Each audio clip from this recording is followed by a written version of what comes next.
our beloved Boss Mike Severa. Sino yan, Boss Mike? Ito, kongresista. Sino kaya ito magsasalita na ito? Hulaan nyo na. Bago ko ipakita yung video, hulaan nyo na kung sino itong kongresista na mula pa diyan po sa Quezon City. Ang lugar ng mga, ang lugar ng mga star. Sa mga hindi ko nagtatanong, taga Quezon City rin ho ako, taga Cubao, Quezon City. Malat, taga Cubao, Quezon City po ako, mga kababayan. Alam nyo na, Eto na. Sino kaya itong kongresista na ito na sinasabi ni Manong Boying na magsasalita na daw po? Pasok!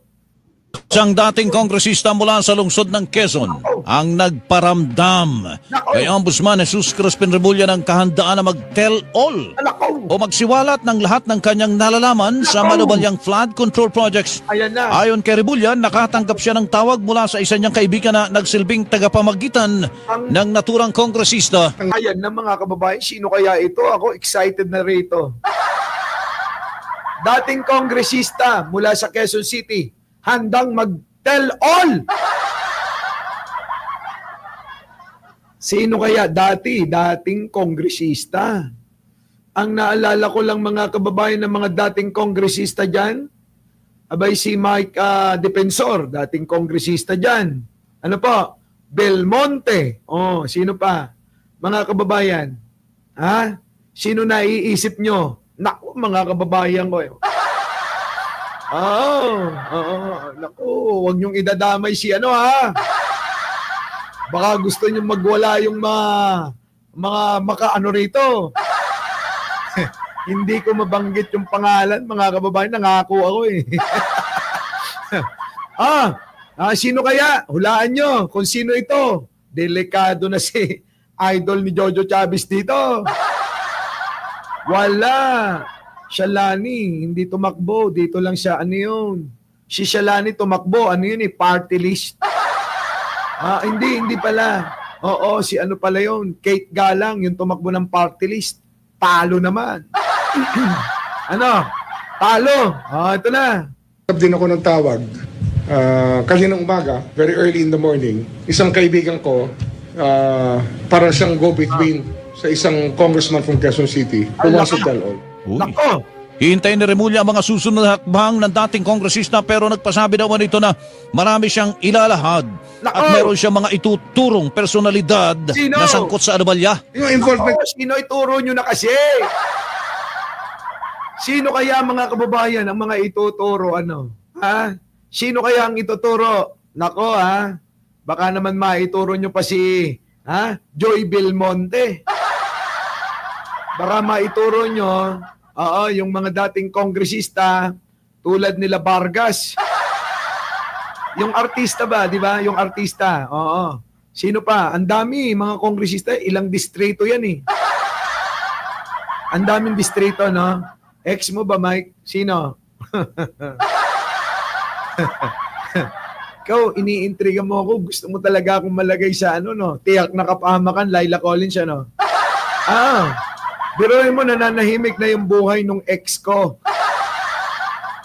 Tapos gusto mo, kalkalin pa yun. Nakita mo ba kung sino karelasyon nun? Lang niya ka. Gusto mo pa talaga akong malagay sa langanin. Dami ko nang ang dami ko ng haters.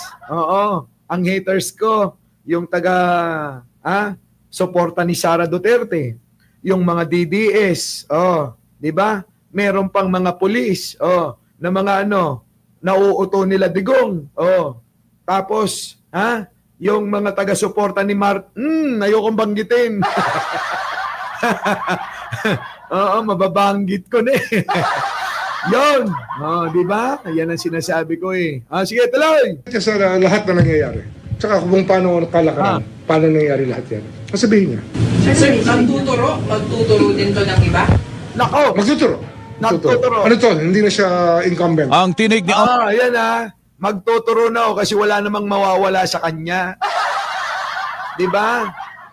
Magtuturo na yung dating kongresista kasi wala naman na siya, possession siya. Walang mawawala na mga kababayan ko, baka nga maging hero pa o baka mamaya maging senador pa, 'di ba?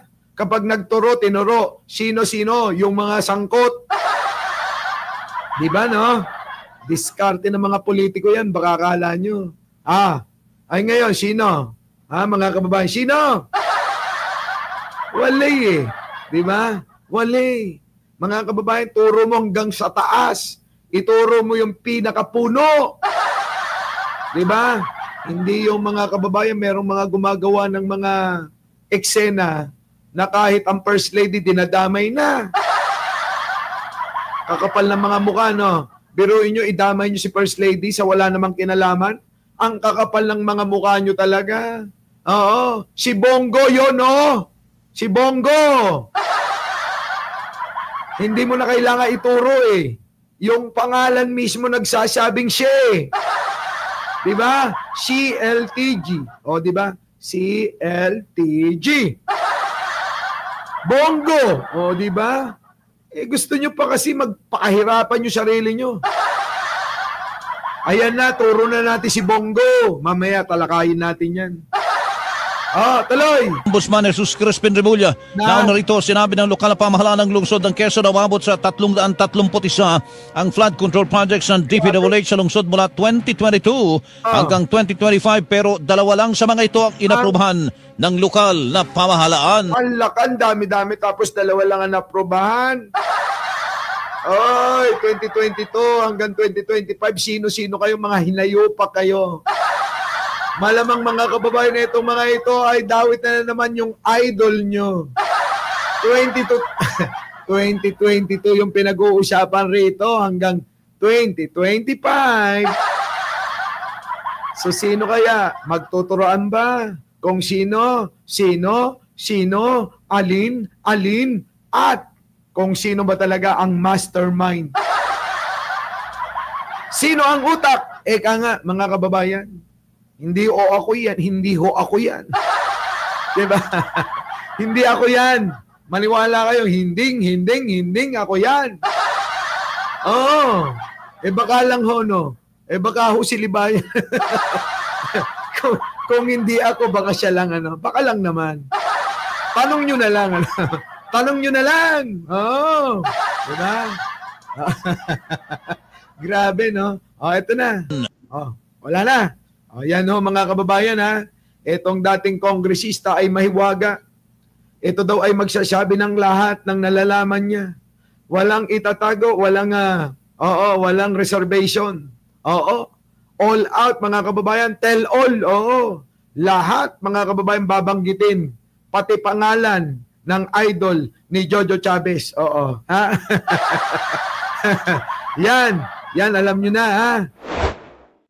Our beloved Boss Mike